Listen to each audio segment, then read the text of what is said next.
Not so long ago, most culinary labor in India took place at the floor level, and it involved grinding, chopping, cleaning, and cooking meats and sorting through grains and vegetables. Economic growth in India, however, came with changes in class status. The kitchen became a place to reflect this change, and elevation in status was literally mirrored by the action of elevating labor from the floor to the countertop. This was one step along the endless journey of creating modern, luxurious kitchens, which is now at its peak thanks to the worlds of Pinterest and Instagram. Now in contemporary India, to have two kitchens is not an uncommon middle and upper middle class aspiration. One for show and one where you, the elite owner of the house, just does not go. This is Bad Table Manners, a show that seeks to push the boundaries of food reporting and narrative in South Asia. I'm your host, Madhav Raman.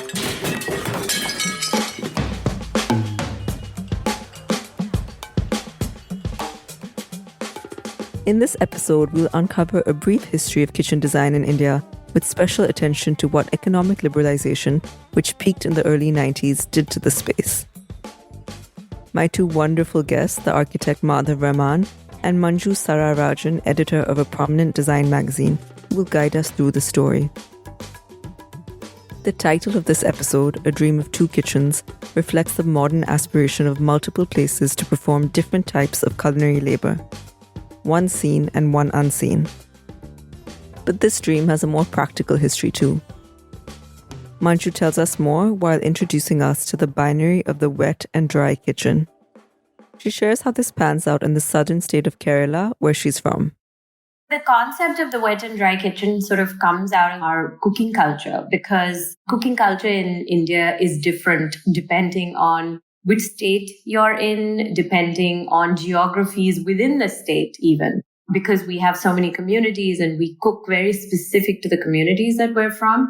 So if I were to take the example of Kerala, for us, a lunch meal is not just one rice and one curry. It's a curry, it's a dry, it's vegetables, meats, or fish, either a curry and a fried. So it's multiple things. Most of your work is in that preparation. It's in grinding masalas, it's in grinding lentils and rice for dosas. It's where you would cut your coconuts and grate your coconuts and do all of those kinds of things. Even in my kitchen, I rarely cook by myself. I've always got somebody with me that's helping me out. And so the spaces that you occupy for cooking has to take into consideration these multiple people, because the components of a meal are also not simple. The amount of work that goes into preparation is what requires these two different areas. So you might do the final cooking, say in the dry kitchen or in your show kitchen, but you might do all of your splatter work at the back so that this other one remains fairly clean. Remembering her grandmother's kitchen, Manju notes that this wet and dry binary also lined up with a caste and class divide. There would always be ladies who helped her with the grinding rice and grinding chilies, grinding spices.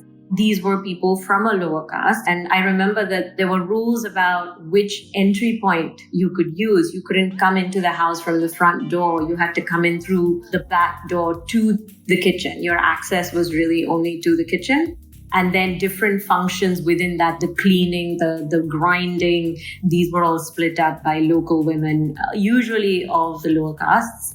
But today, to get help, especially in the kitchen, is not easy. So I don't think people are as conscious of it. There are parts of the country where you would have only someone of your own caste actually cook the food. The actual making of the food would only happen by certain people of certain castes. And perhaps other activities that didn't directly involve the actual preparation of the food could be people from other communities. Madhav Raman is a Delhi-based architect and urbanist. He's the co-founder of Anagram Architects, a New Delhi-based award-winning multidisciplinary firm. Right from the get-go and throughout our conversation, Madhav asserted that given India's ethnic diversity, making generalizations about the Indian kitchen is a bad idea, even when we talk about the globalized urban kitchen that tends to flatten out difference. Liberalization brought with it a big movement in the mid to late 90s, even going up to the early 2000s, where a lot of families moved to big cities because jobs brought them there.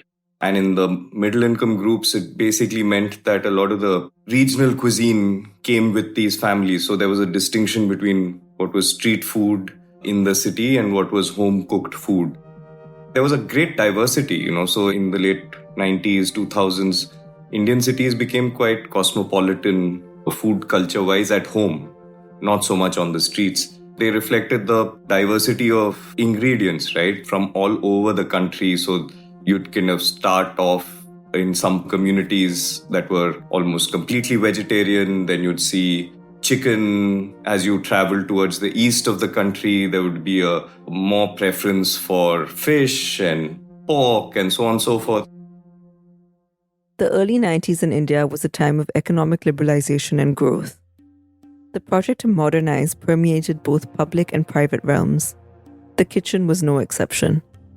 Updating was a kind of national obsession, and this accompanied a massive change in the relationship kitchens had to electricity.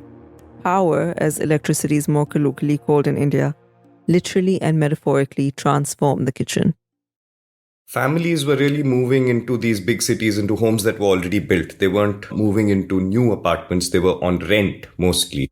So therefore, there was this kind of confrontation between the specific region that urban kitchen belonged to and the cuisine that the family brought to that kitchen from the region that they came from. There's a lot of this kind of adaptation that comes with that confrontation.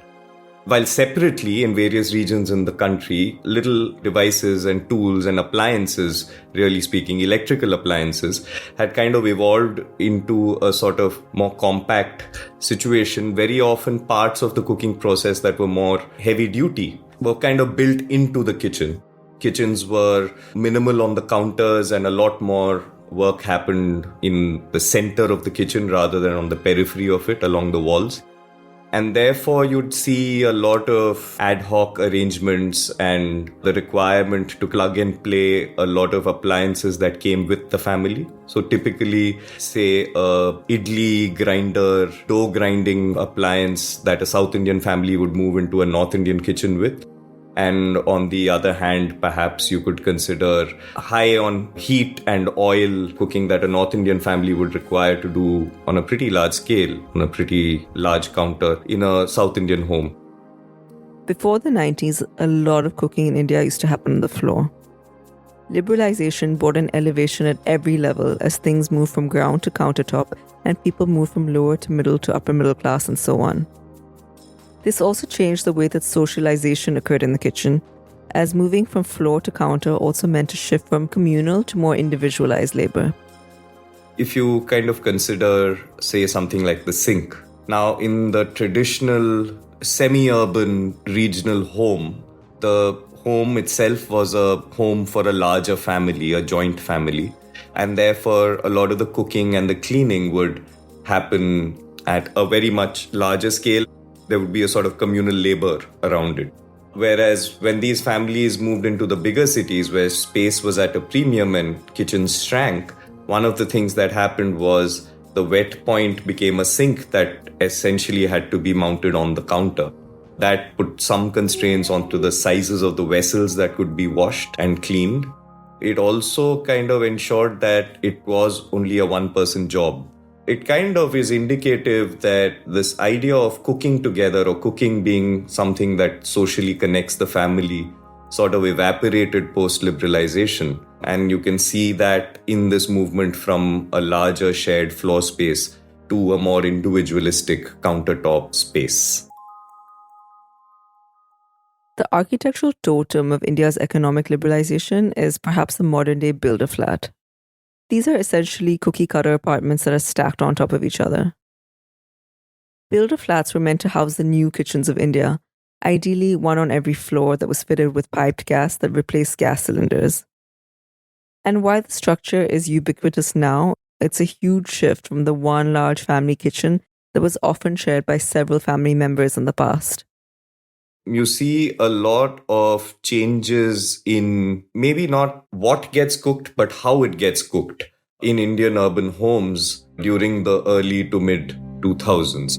This is not just to do with the ingredients and how you work them, but it's also got to do with, say, something like the gas that you supply to kitchen. So in the 90s, it was very much the story of a gas cylinder, kind of a metal container of gas that was quite heavy that needed to be lugged around and placed under the cooking range. But by 2005, as real estate made apartments grow taller and taller, gas started getting piped. So you'd start seeing external gas banks, which may or may not be gas banks of cylinders themselves, but essentially the apartment kitchen receiving piped gas. And so that sort of is a transformation that reflects how in India people were really becoming more affluent, but the kitchens were becoming more uniform. And you just changed the way you cooked your regional cuisine in those homes. Around the 2000s, as modular kitchens became more commonplace, almost all culinary labor in Indian kitchens had moved to the countertop. This changed the way the kitchens were designed. Local carpenters also adapted and made their own interventions. And this was an interesting moment because it resisted the phenomenon of the cookie-cutter generic kitchen, which is something that we now associate more with the West. As Lucy Dearlove notes on her great podcast Kitchens, which is about kitchens in the UK, while other domestic spaces tended to be vastly different from each other and they varied from one house to the next, kitchens were the most replicated room in the house.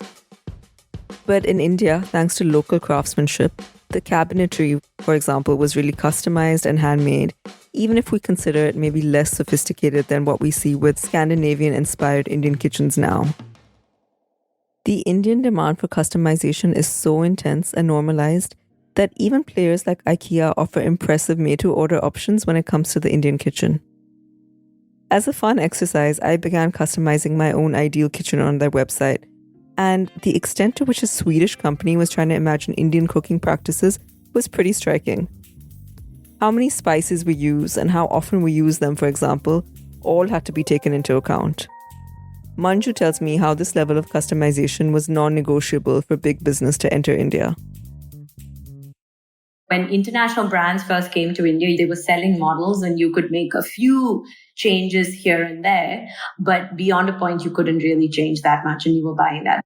But as time has gone by, the brands have made a lot of different kinds of changes because we have certain catastrophes in mind when it comes to the kitchen, right? We think we're going to pour hot water everywhere. We think we're going to splatter turmeric all over the place, oil. And so products are really tested for these eventualities because we know that the runtime on a grinder needs to be a certain amount in order to get your chutney to a certain consistency. So what might work somewhere else might not work here because just the nature of how we cook and what we cook is just so different. Though it seems like a designer's hyper-precision that would get you to look at changing heights of countertops as indicative of sociocultural change or stagnancy, Madhav gets me to see the power of this insight. Even in the most modern Indian kitchens, it turns out, the relationship an owner will have to domestic labor ends up dictating how the kitchen looks and how it's going to be used. In most middle and upper middle class homes, the cook is either part or full-time, and the labor that he or she provides is still integral to kitchen design. In India, because it was very much a more joint family, so many kind of sub-families living together, kitchens were larger, the quantity of food being cooked was much greater, and mostly the larger, more affluent Indian homes usually had on retainer a family cook. And these were kind of linked to feudal systems in society, and therefore, along with the cook was the cook's family who would provide de facto labor in the kitchen along with the cook.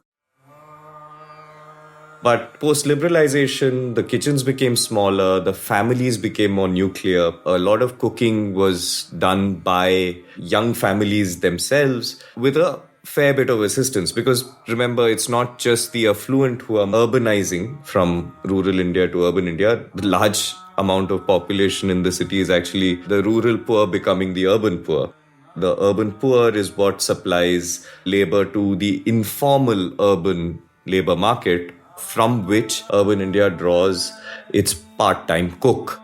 So most middle-income houses would invest in getting the services of a part-time cook so that at least at a basic level, food could be prepped or even a couple of meals could be cooked, and the amount of labor in the kitchen that the families themselves put in reduced drastically. What this did was that as affluence grew and the idea of a kitchen becoming a more social space for the family and the folks they had over to entertain, there became a split in the kitchen. You very much had a front of house kitchen and a back of house kitchen. I find it super interesting to explore how the continued dependence on traditional labor intersects with the lifestyleification of the Indian kitchen, a phenomenon we can thank the worlds of Pinterest and Instagram for. I asked Madhav when the idea of the kitchen as a place of performance peaked, and how this altered our imagination of domestic culinary labor. How did we now negotiate the demand for cooking Indian food with all its aromas and oil splatters with our need to now showcase Instagrammable trophy cabinets? Yeah, so it's really a bit of a double whammy, We are really in the thick of things, both with Instagram and the pandemic-induced enthusiasm for home cooking. So, you see this kind of perfect storm of both these things happening to cooking in Indian kitchens today, I guess. Really, it's the affluent younger folks and younger families who are, it's the kind of folks who have spent some time abroad, perhaps studied there, understood in those American and European kitchens that cooking could be a social activity to be shared with your guests as a kind of a gesture of hospitality. And so therefore you very much see forefronting of the kitchen aesthetic, and therefore a lot more attention to what that should look like and what that should connote about you.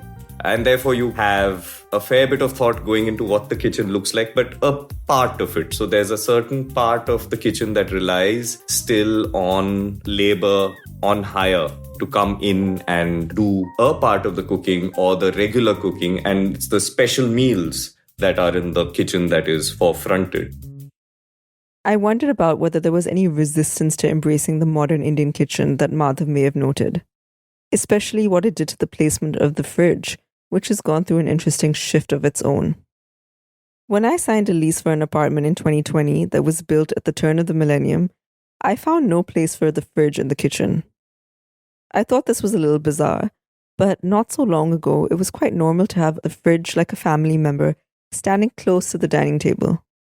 In fact, a fridge full of mangoes and sodas that you could reach into while watching TV, with the TV also being in the living room, was quite defining of middle-class leisure. What was being consumed was collective, or at least in view. But then, with the allure of the modular, both architecture and socialization changed. This fridge anecdote led me to do some further research. I came across an article in The Guardian that was titled, quote, "Invisible Fridges and Cooling Cubbies, How Kitchens Have Been Designed for the Rich," end quote. It spoke about visible gadgets as kind of gauche. Concealment, it said, spelt status. And it showed that high status is apparently being signaled by the disappearance of gadgets altogether, especially refrigerators, because it indicates that you can eat fresh, ideally farmers market bought food every day. Nothing needs to be frozen.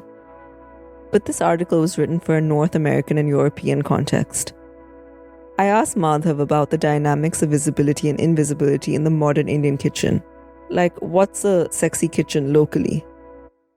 It's in the 2010s, 2015s, the early 2010s, is where you see this big advent of modular kitchen companies coming into India from Europe and America and selling kitchens as products. And that's really when kitchens started becoming sleeker and sexier, really. And, so that's when you start seeing a lot of really highly engineered hinges and sliders and rails and soft shut panels and recessing hardware.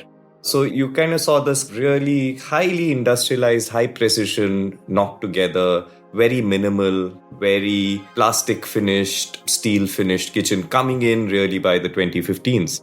And now the thing is that these kitchens don't really take to wear and tear really well. And so what's interesting is that urban home that had a part-time cook, or basically since you had someone coming home and providing you the service of cooking you a meal or cooking part of your meal, there became this question of trust. And that is that you'd see that the fronted kitchen, the kitchen that was up front, was sleeker, was used more by the family members, in a sense to cook, to perform the sociabilities of being a home.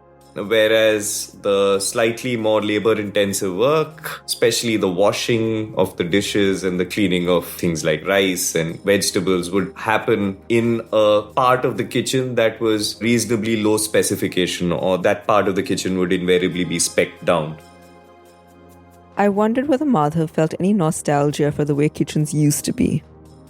His response I find pretty amazing, as he explains how the aspirational modern kitchen ideally makes room for everything, including the production of nostalgia, so long as it also allows for the production of a Korean meal, which you may temporarily have an urge to make one fine day.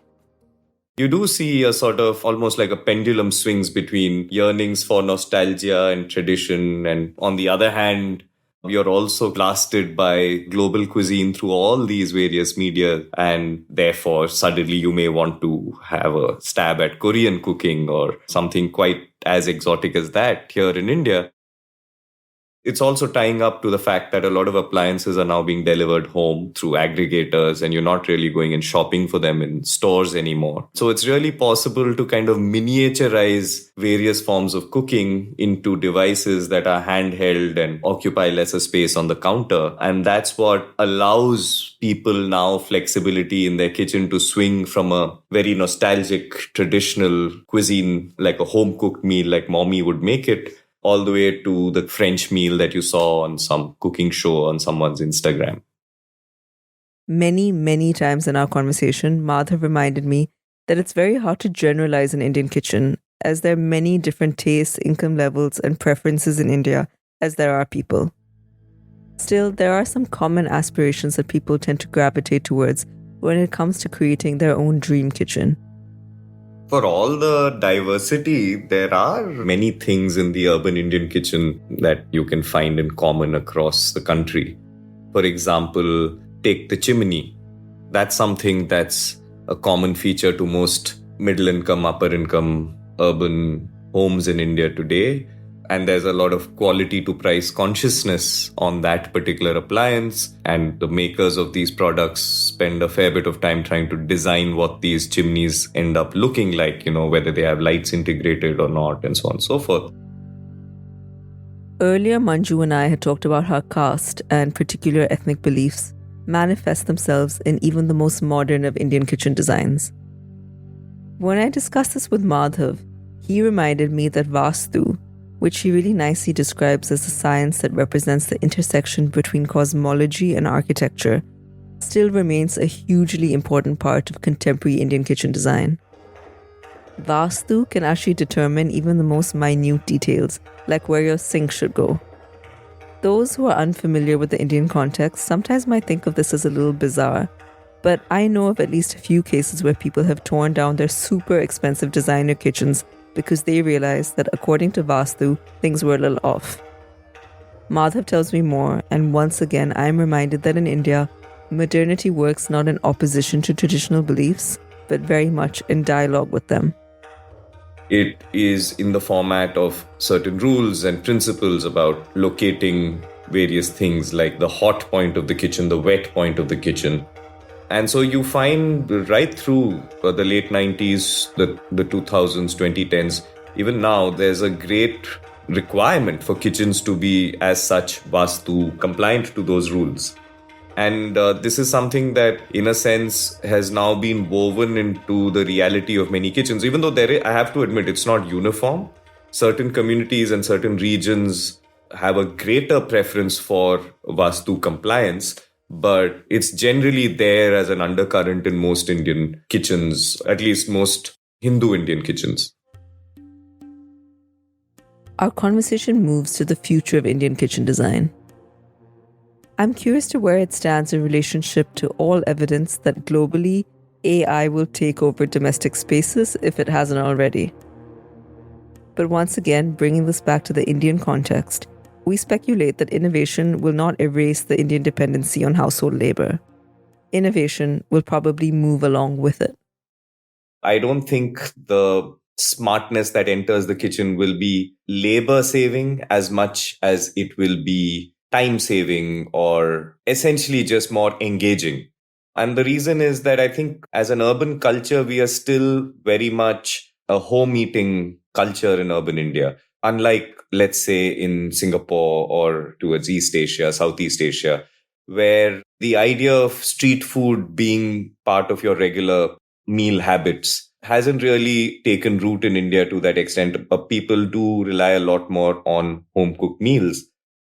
And so I feel that AI and machine learning, when it enters Indian kitchens, it'll actually essentially be looking at enriching your personal cooking experience rather than trying to reduce the labor of cooking. It'll essentially help you diversify the cooking a lot more. Turning back to my conversation with Manju, I wanted to talk more about her kitchen in her home in Kottayam, a tiny village in Kerala, which I have personally spent some time in. It produces so much food, literally what I would consider a series of feasts. At both lunch and dinner and breakfast, 6 to 8 dishes comprising of seafood, vegetables, rice dishes, yogurt would literally appear as if it was the most normal thing on earth. When I visited, I peeked into the kitchen a few times as a curious guest, but only now did we talk about the gendered labor that underpins these spreads. If I looked at my own upbringing, and I grew up in Dubai with a working mother, she didn't have a whole lot of time to cook and she didn't really have a lot of help. But even for us, lunch meant a fried fish, rice, a curry, and 1, if not 2 vegetables. But the good thing is that, for instance, the fish curry, which is a staple of households like ours, the fish curry is something that's almost like a pickle. You know, it's cooked in a broth of just fiery red chili powder and local tamarind. So this is something that you could keep for 5 or 6 days. So it's not something that you need to make every single day, and it gets better as you keep it for a couple of days. But for most people, even at the simplest, I would say that there's definitely at least 3 components, excluding the rice, and including rice, 4 components to a meal. And the rest could be, some yogurt and some pickles and papadums and things like that. But this is also part of the reason why you find that a lot of households now, especially with working women, you don't have the time and you don't have the patience to go through all of that. So often people will keep these meals perhaps for the weekend because it's not possible today, but there are also options today. But when I was growing up, this was standard fare, even if it was a working mother who was producing that meal. The Pinterestization of Indian kitchen, a phenomenon that I discussed with Madhav, was perhaps inevitable. But what really accelerated things was the pandemic. This was a time when many upper middle class women found themselves cooking for the first time, which also made them view their kitchens in a different way for the first time. Manju tells me more. Indian interior design has definitely been influenced today very heavily by Pinterest boards and international design, and certainly by American kitchen design for sure. Because if you look at images, old images of Indian kitchens, we have always been a very practical, utility-minded people, especially because for more than a century, that is all we could really focus on. We have this period of time where design just didn't evolve, especially during the colonial period. So we sort of really had this very, very basic view of bathrooms and kitchens. But today, these spaces have become flamboyant exhibitionist spaces because, of course, we are, all of us, influenced by what's happening in design around the world. Now, if you look at what that means in terms of functionality, partly it goes back to the idea that women who can afford to usually will hire somebody to do the cooking and cleaning. Especially if you are working, our homes are run that way. And because in India, obviously, there are people that you can still relatively afford to have either part-time or full-time help for these functions. So the show kitchen tends to be this space where I'm just going to sort of potter and put a few crudettes together. And the actual service kitchen is where the staff are actually making everything. Now, one of the biggest upheavals that have happened in Indian design is the corona epidemic. Because what happened in 2020 was we had a lockdown declared overnight, and it completely blocked off your staff from being able to even get to you the next day to be able to do the things that actually made a house run. So you woke up one morning and the people that you really relied on to run your house were no longer there. So for the first time in so many decades, people were having to go into the kitchen and actually cook for themselves. And I remember that this was the thing that exhausted everyone the most. So here you were sort of balancing your online Zoom meetings, your kids' schooling, and then having to create these meals, which I can I can attest that most women, it was very difficult. So that has really changed. I mean, I've been speaking to designers and the Sleek Kitchen brand, which is part of Asian Paints, and they're all saying that people are now very much interested in thinking about the kitchen as a space that they themselves will occupy. The two things that happened, one, that people were having to make food themselves, that men, I mean, this is another thing that everyone points out, Indian men had to cook, which we think of as this big cultural shift because men were never expected to do it. With this new open plan kind of kitchen becoming more and more the symbol of upper class mobility and the reality of Indian kitchen design in a pandemic-inflicted world, did the wet and dry binary that we talked about earlier just collapse? I asked Manju to tell me more. In the urban context, especially, I think one of the things that people are saying has happened is that people have become a bit more open to the idea of an open kitchen. I had an open kitchen in Bombay a decade ago, and I remember every single person who came would be like, oh my God, how do you function in this space? Because the two elements of cooking that mark our cooking, as it were, are oil splatters and smells. So anything you do from a company perspective or a brand perspective, anything you do in the kitchen needs to deal with these two things, right? You need to deal with smells and you need to deal with oil splatters. And to ensure that people weren't disturbed by these things, our kitchens were always hidden away. But now people are talking about and are open to it. One, of course, because technology has just gotten that much better. So in this fantasy of a kitchen that is fit for sociality and performance, what kind of food is ideally being cooked? Like in an Indian kitchen where the cabinets might come from Sweden, should, let's say, the dal too be served with something like quinoa rather than plain old rice to fit the bill? I asked to what extent this idea of the global needs to permeate the actual cooking. I'm asking with a touch of humor, of course, but I find this worthy for the exercise in imagination that we're pursuing. I always joke to my children that, one day in the future, you'll be sitting in some country somewhere and you'll ache for torin and rice and fish curry because you won't have access to it.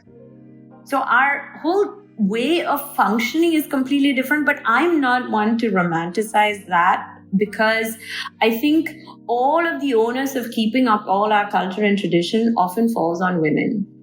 Now, if I do not have the time in the afternoon to sit and make curries and make the coconut base of the toran and all of that, it's because I'm working. And I'm happy with that trade-off. Because you do it for special occasions, you do it for your festivals, you do it for your weekends, because you want to take the time. So I think it's not necessarily just the loss of culture in our food per se. I think we just can't unlearn what you've learned. And your experiences are different. You've grown up in different ways. You travel, just changes you. And I think that's fine. I think simplifying our food, adapting it to the way that you live and making it easier for us to sort of have those flavors, but perhaps through infusions like quinoa upma or things like that. While Manju and Madhav were speaking about innovations in Indian kitchen design, I was observing that regardless of advancements being made, the assumption is that the family remains a fixed, stable unit. Most kitchen design assumes that people have a spouse, if not kids. So I ask, what room does the modern Indian kitchen make for people who don't fit into heteronormative ways of living? The short answer is that even if there's now a type of kitchen for this non-heteronormative individual, little thinking has gone into the way that they would actually use the space. Actually, a couple of years ago, there was a kitchen configuration that Sleek had called the Soloist, which was really meant for a single person. Do we do a lot of design innovation based on people living alone? I don't think we do as much yet. We should be, because that is how, most people are living. But we are in India largely obsessed with the family. I think now, again, post 2020, this is something that I think brands are going to have to look again at the single person home, because the same set of circumstances were true for them as well. You wake up in the morning, you leave home and you come back and you go to sleep. And when you come back, your part-time maid would have come in and cooked something, and that's what you eat and you turn in. But in 2020, all of these people were having to figure out how to cook for themselves. Also because offices haven't completely opened yet. So people are still largely now working from home. So I think this is, again, a category that brands need to start looking at.